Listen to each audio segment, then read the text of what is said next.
Welcome to Spiritual Psychology. My name's Renee McKenna, and I bring my 30-plus years as a recovering addict and ex-crazy person turned therapist and shamanic healer to bring you snackable teachings on spirituality, psychology, and all things personal growth. And today I want to talk about codependency, or what some might call relationship addiction. And if you read romance novels, watch love stories, or listen to love songs, codependency is culturally probably more of a norm than an abnorm, because a lot of the cultural messages that we receive in music and media are very codependent messages. I will die if you leave me. I'm incomplete when you're away. Or I'm sexually or emotionally obsessed with you. This must be love. And there's a big difference between being codependent and interdependent. Interdependent being part of a healthy, nurturing, and growth-supporting web where everyone gets their needs met better than they could if they were independent or codependent. Interdependence gathers resources from a larger community, from spirit or source, and really supports and helps the selves of every aspect of the interdependent web to grow and evolve and have a more secure, but also stimulating, evolving experience. And some of the signs of codependency are a deep fear of rejection, a tendency to do more than your share all the time, an overwhelming need to be reassured and recognized. Codependents are often emotionally dishonest or suppress or withhold their own difficult feelings, particularly if those feelings would make others uncomfortable or upset. And emotional dishonesty is such a pervasive issue and something I happen to know a lot about personally, having been an emotional liar most of my life. You can check out my podcast on emotional dishonesty, podcast number 12. Emotional honesty being an area or topic that almost all of us could grow in one way or another. So codependents also have trouble creating and maintaining healthy boundaries, a tendency to apologize or take responsibility for things that aren't theirs just to keep the peace. Codependents often have a compelling desire to control others and often do things they don't want to do just to make other people happy. And conversely, if you're living interdependently, there's a sense of safety and emotional security that's both internal and rooted in a larger community. There's a trust in God or spirit or the unfolding flow of the life force. Some might call that a faith or trust in God or goddess. There's a balance or sharing in responsibility and workload, a sense of self-worth, emotional honesty, vulnerability, and self-revealing, which are the hallmarks of healthy communication and relationships.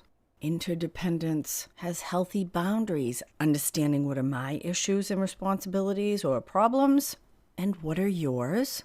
When we're interdependent, we can have compassion for others and their challenges more than having empathy or suffering with them.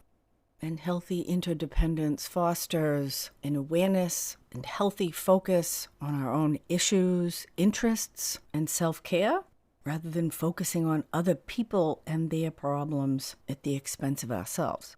And codependency is likely rooted in insecure attachment with caregivers in infancy and early childhood, but that doesn't mean that we're doomed to be fucked up for the rest of our life. So the great news is we can become more healthy, happy, and whole within ourselves and in our relational patterns, no matter what age and stage we're at. And I speak from experience because I am definitely a recovering codependent. And codependency was the relational model that I was pretty much taught by my mother to be over-responsible, self-critical, and definitely to focus on meeting the needs of others over your own. In fact, meeting your own needs was considered selfish rather than self-caring. My mother had very few friendships. She was socially anxious, and in each of her 3 marriages focused completely on the man in her life at the expense of herself and others. And each of those relationships was particularly needy or dysfunctional in one way or another. And this is where codependency is really interesting, and it is actually a functional system for a lot of people. There's things you're good at that I suck at, and there's things I'm good at that you are terrible at, and we'll get together and make a whole person. Now, in healthy interdependence, we're certainly filling in the gaps, helping meet and assist with the needs of others. But codependence has a deep emotional dependency that often requires, usually unconsciously, each of the partners to stay dysfunctional so that they need their partner. And so codependency is more about neediness than it is about love. And that was very confusing for me because I didn't know the difference between neediness and love. I thought they were the same thing. Because if you needed me, then I felt loved and secure. And the bad news is, if you didn't need me, then I felt unloved and insecure. And this is the big difference between codependency and interdependence, is that in a healthy, loving community or relationship, we are fostering people to grow and meet their own needs or have them met elsewhere. And when our needs are met, we're healthy, happy, and whole, and actually more able to show up fully functioning in a loving, honest, vulnerable way. Codependency is threatened by the health, growth, and expansion of the partner because then you don't need me anymore. So codependency is actually rooted in fear, and interdependence is actually rooted in healthy love. So in codependence, the goal is to have you never leave. And in interdependence, the goal is to help you grow and evolve and have fulfillment in your life, whether that includes me or not. The difference between conditional and unconditional love.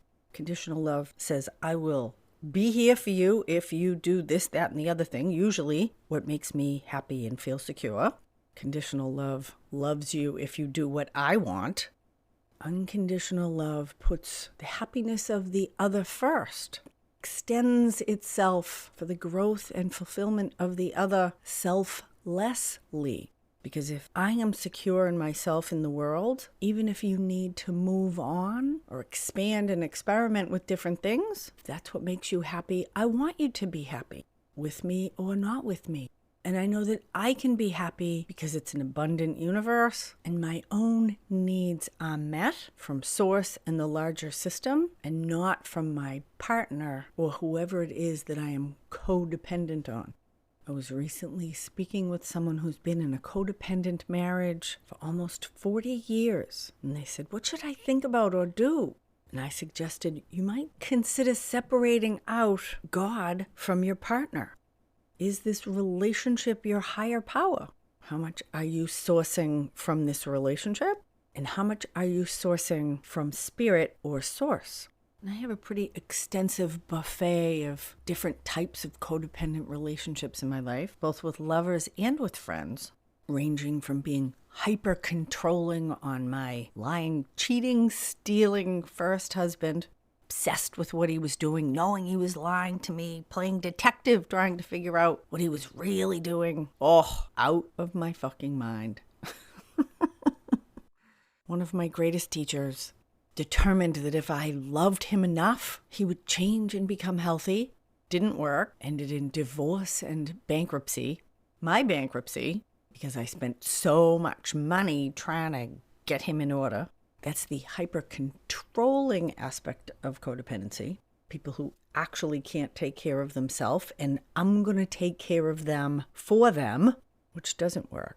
Because we are all responsible for our own life energy, and I was caring for him rather than caring for myself. That was the real dysfunction. I've also had codependent relationships where they have all the power. Those are the ones that feel much more like addiction. Like if you leave me, I'll be devastated.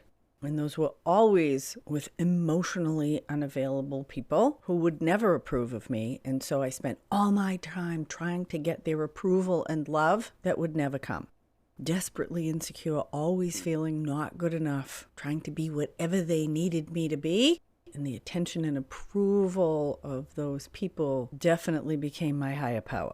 For me, those were usually also highly sexual relationships. So there's like a sex and love addiction thing going on that can absolutely be another word for codependency. And there's a wonderful 12-step fellowship called Sex and Love Addicts Anonymous that completely changed my life. And there's some really great resources on love addiction. You might check out some of the work of Psi-Kology. You also might look into the sister work around codependency of Melody Beattie. Both have Melody names, can be a little confusing. Psi-Kology and Melody Beattie, both the queens of relational recovery, helped me tremendously in my own process. And here's some of the symptoms of love addiction: is becoming sexually or emotionally attached to people without knowing them. Fear of abandonment and loneliness keeps us returning to painful and destructive relationships. We confuse love with neediness, physical or sexual attraction, pity, and the need to be rescued or rescue. And the opposite of codependency and love addiction is emotional anorexia, which is when people retreat from all intimate involvement in order to avoid feeling vulnerable. So any extreme is a sign that something unhealthy may be going on. So if you haven't had an intimate relationship in a long time, that in itself could be a sign that there's some deeper stuff going on. Now, we all get to make our own choices in life, and people can be totally satisfied living alone or in solitude. But having healthy, loving relationships is one of the joys of being a human. And if you're avoiding that, or if you think you want it, but it's not existing in your life, there's probably some deeper healing that could happen, and some unresolved emotional issues, and growing in interdependence. So the hallmarks of healthy dependency are a balance of give and take, trust in working things out. We have the ability to say no. We feel understood, and we understand the other. We're able to navigate conflict, find resolution and repair, and there's a sense of fulfillment in most of the areas of our life. We have healthy relationships with a community, and a sense of grounding and trust in source or in our own best selves. We can ask for what we need and express our feelings honestly, and generally have a trust that things are going to work out for us in our life, regardless of the details. So I encourage you to grow in healthy dependence and interdependence. You might recognize if there are codependent patterns in your life and relationships, bringing some consciousness and honesty there. You might even want to get a little bit of help. And there is a lot of help available. Books, the internet, groups, and individual therapy all can be excellent options to heal and outgrow codependency. Grow in the joy, fulfillment, and safety of interdependence in your life. Thank you so much for listening. If you want to work on your codependency issues or other challenges you're having, we can set up a free discovery call. Shoot me an email, info@reneemckenna.com. If you like this podcast, perhaps share it with a friend. Drop 5 stars on Spotify or a good review on iTunes. Be sure to check out my new YouTube channel. There's a link in the show notes. And I'm going to start a series of online workshops, starting with a New Year's retreat online to set our intentions for the new year. Again, you can send me an email or click the link to my website for more info on my 2024 workshop schedule. Deep appreciation to my supporters on Patreon and through this podcast. Blessings on your path until we meet again. This is Renee LaValle McKenna for Spiritual Psychology.